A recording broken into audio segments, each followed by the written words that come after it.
Welcome into another edition of Conversations with Paul Brown. We are in the historic Hunter store up on the square in Pendleton, and our guest is Les McCall, and he is with Lake Hartwell Country. That is something new, but it's really something old. That's right. Growing up, what was fun for you and your brothers? We were, and still are, big outdoorsmen. So in Oconee County, it's the land of waterfalls and rivers, and so we spend our time, probably too much of it, hunting and fishing and everything in between. And exploring those mountains. That's exactly right. Being in Clemson's backyard really wasn't my first choice necessarily, because your desire is kind of to get out and go, but at the end of the day, I couldn't leave God's country. So I wound up at Clemson. And the great debate for me was what to study. It was down between agriculture or history, and literally through a flip of a coin, history won out. So that's the path I took. And either way would probably not have been a wrong decision. That's right. No, either one I think would have worked out. Your first job out of Clemson was where? I took an internship in the Smokies. And tell me about that experience. It was a really unique time. What we did is everything from building preservation down in Cades Cove, got to work with some of the preservation crews there. I mean, it was phenomenal. I mean, such a huge tourist attraction. I mean, untold tens of thousands per week up there, especially in the summertime. And just getting to go in and see the things other people don't have access to, seeing how it's done, getting all that hands-on, completely unique experience in life. It was really something I wouldn't trade for anything. Seeing it come to fruition, knowing what it was prior to that, that's right. What kind of personal satisfaction did you have at the end, knowing where the project had started and now where it had ended? I did get to see a few projects in the time I was there start and come, like as you say, to fruition. Really down in Cataloochee, which is one of my favorite places on earth. Where the elk are there, and that's phenomenal. But the buildings there, whereas there's thousands of people clogging the road on any given day in Cades Cove, you might see another car out in Cataloochee, and it's just got a different world. But the houses there are phenomenal. They've got cabins, they've got frame houses, churches, barns, just sitting there, in the middle as if people walked out the day before. And they were working on the church down there when I was on the crew, and it was a small project, but just seeing something that had been infested or rotting and could threaten the entire structure, and then a crew of dedicated people go in, we fix it by the sweat of your brow and elbow grease, and then all of a sudden it's saved for another generation. And it's just, that does give you a tremendous sense of worth and satisfaction. You leave the Smokies, then where do you end up? I worked for a time at the Oconee Heritage Center, the county museum in Oconee County. In Walhalla. In Walhalla, yes. And the one thing we were talking about that's special about that is what? That is the Kouga Canoe. Tell me a little bit about that. Well, I'm not going to try to remember the exact date now, but a late 1700s era canoe built in the Cherokee style. They found it. It was uncovered in a time, if I remember correctly, where the river was low and a part of the bow, if you will, was sticking out of the sand.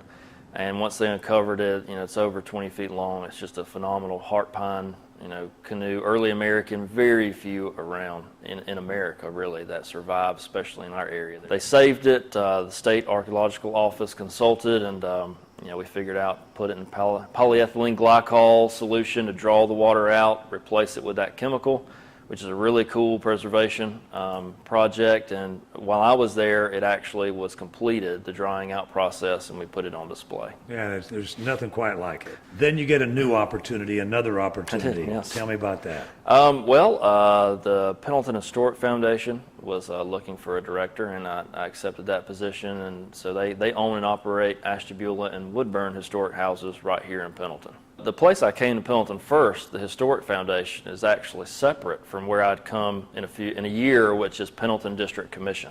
And that's the building we're sitting in now. Often associated with Historic Foundation, done a lot of joint projects. But the Pendleton District Commission, now Lake Hartwell Country, is the Regional Tourism Commission for the state of South Carolina, and it covers Anderson, Oconee, and Pickens counties. We've been here since 1966, and we're an interesting office. We have a dual mission. It is tourism promotion and destination marketing, and historic preservation. So it's both marketing and preservation, which is an interesting mix, but it works really well. The decision to change the name was based on what, do you think? Well, after 50 plus years of being Pendleton District Commission, what we realized was we were more heavily associated, as you can imagine, with the town of Pendleton instead of a region of 3 counties as a whole. And so to better represent our area, we did a lot of focus grouping. We went around, we talked to people, and we had everything, suggested about mountains and lakes and rivers and waterfalls, but there's one body of water, one thing that really connects all 3 counties. All 3 touch it, all 3 are impacted by it economically and recreationally. Lake Hartwell. It's visited by 10.5 million people a year, so it's got the clout behind it that's recognized across the southeast, at least in the nation. And so it just became the natural choice for us to go that route. We are Lake Hartwell country now, but what we're tweaking and what we're working on constantly is our approach to tourism in the region, getting boots on the ground to see all the new development and putting some weight behind some tourism product development to get more out there for people to come and do and spend their money. Our guest is Les McCall with Lake Hartwell Country, and when we come back, we're going to continue our conversation with him.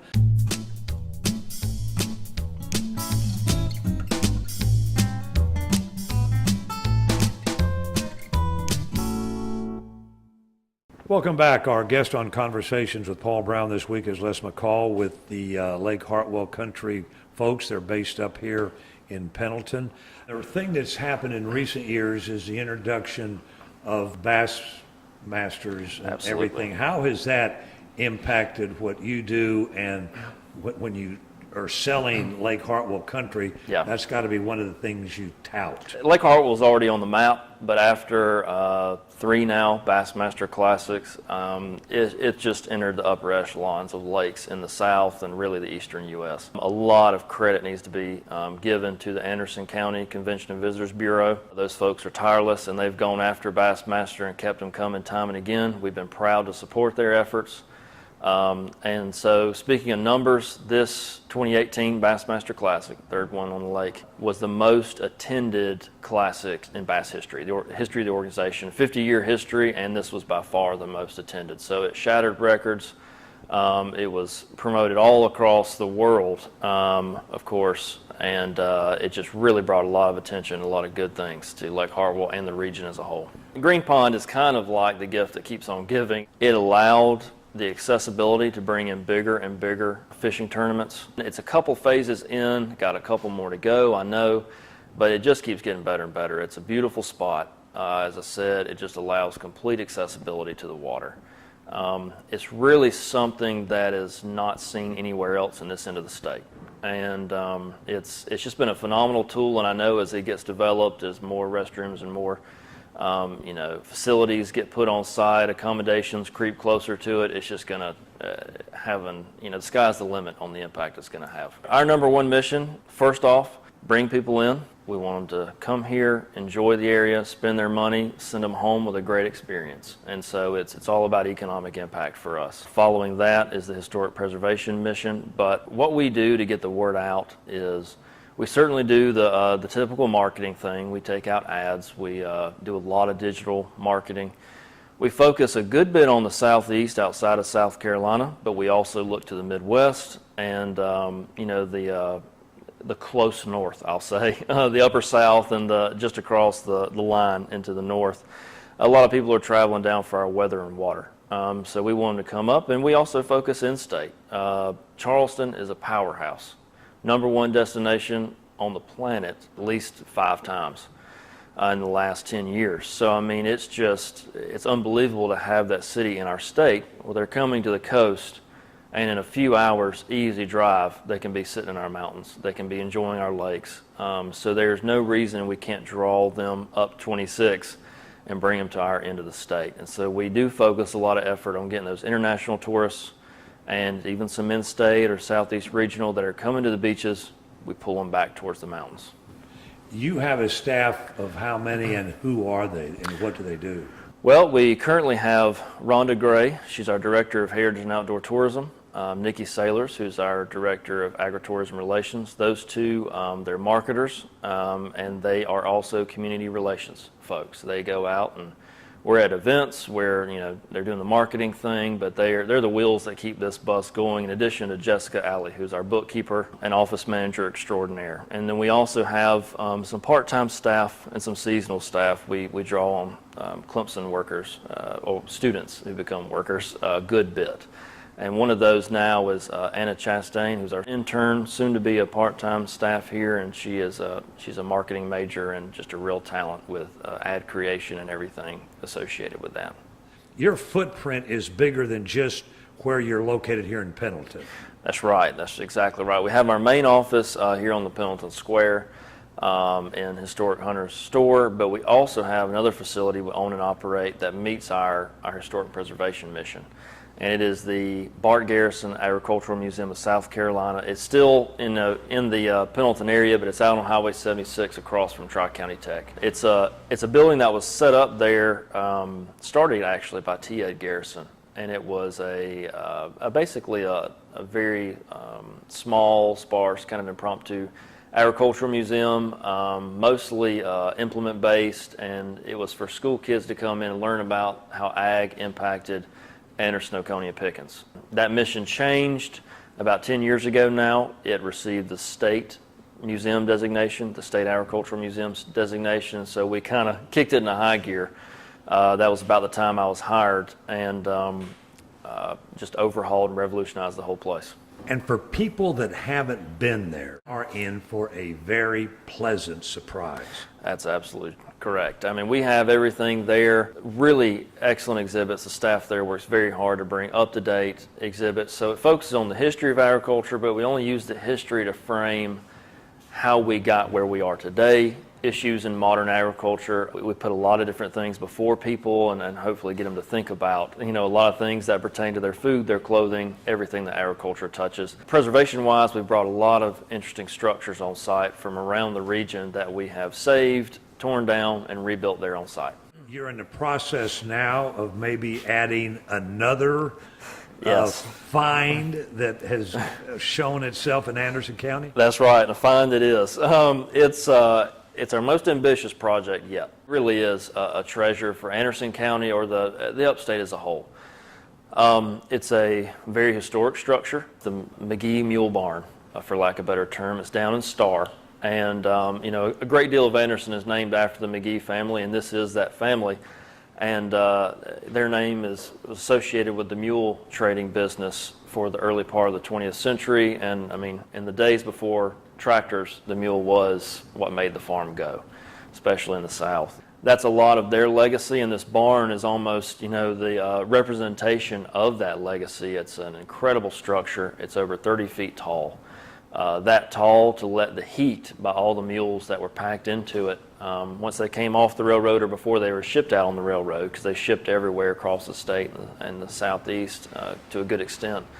And the heat generated by that many animals is very cool architecturally too, because it would rise up to the top and then flow out the side vents about 30 feet up. Massive doors on the ends that would let cool air flow through. So it really had an incredible architecture to it and a great history to it as well. How did you all become aware of it? Well, it was kind of one of those, you know somebody who knows somebody who knows somebody. Even though we were at the State Ag Museum, we did not know of its existence until we were contacted by someone in the construction business who was approached by a descendant. They were just looking for something to happen with this barn. They wanted to save it, but they knew it had to be taken down on their property. As so often the case is how we wind up with a lot of our structures. We were approached about it, I would say 2 years ago. At that time, it just wasn't, due to the size of it, the part we can save is almost 10,000 square feet of just floor space. Then you've got 30 feet high. So we had nowhere to put it. We didn't have the funds to take care of this. And so I regretfully had to bypass on it. But then life is crazy. Things came full circle, and all of a sudden these pieces fell into place about 7 months ago, and it was able to happen. So here we are. What will be the process in getting that from Star to where its new home is going to be? And that process has begun. We have cleared a site for it at the Ag Museum. Once the site is ready for it to be moved over here, and we have a better grasp of our architectural drawings, and work with the county a little more on that, then it'll go full steam ahead. And that is a disassembly, piece by piece, nail by nail. It's going to get marked and numbered, plans drawn up, crates of the barn wood all the way to the tin that covers it will be shipped up here, and then like a giant Lego puzzle, it just gets put, or Lincoln Logs rather, it gets put back together with a lot of modern updates. Is it safe to say this is probably one of the biggest projects of its kind in our Tri-County area? Oh, I can say I know of no other that has done something that large and has moved it. So it's going to be an impressive feat if all the parties at the table can pull this off, and I think we will. Another example of how this area is really dedicated to preserving its past. It is. I mean, when you look at it through a tourism lens or just, kind of the right thing to do of preserving historic structures or the past, it just works for us. It's kind of what we have to offer. We've got that incredible pioneer history. We've got sites like Haygood Mill, which are unbelievable up in Pickens County. We've got the Cherokee Canoe sitting in the Oconee Heritage Center. We've got, hopefully very soon, the Mule Barn, which you can come see right here in Anderson County. And it's what the tourist wants to see. It's going to bring those dollars in. And at the end of the day, what we're preserving is a heritage and a legacy that we can pass on to our children and future generations, and that's that's one of, I think, the best things a person can do or a culture can do is keep giving that to children. On a personal note, it seems to me that you've kind of hit the home run. I mean, growing up in Oconee County, yeah, majoring in history, and now this fabulous job and being able to do what you do for our three-county area. Yeah, I did. I mean, I kind of fell backwards into it. I'm not gonna say that I saw this coming, but it wound up to be really the perfect spot. I get the history side out. I get to express that, but I also have really found a love for marketing the area, because tourism, in Anderson County alone, we're talking 170 million per year economic impact. Multiply it by a factor of 2.5 to cover the region, and you're talking about an industry that's #1 in South Carolina. It's #1 in this county and this region. 1 in 10 jobs in South Carolina are supported by it. So it became a passion for me that I never saw coming, because I realized it's a sustainable industry. It won't get outsourced to another country. As long as we keep it up, it's just going to make quality of life better here, and it's going to bring money to the region. And I can't think of a better job to have. And I can't think of anybody better to do it than you. Thank you. Les McCall has been our guest. He is in charge of Lake Hartwell Country, based out of the Hunter Store here in Pendleton. We want to thank him for sharing his story with us, and we want to invite all of you back to be with us next week, same time, for our next edition of Conversations with Paul Brown. Until then, take care, everybody.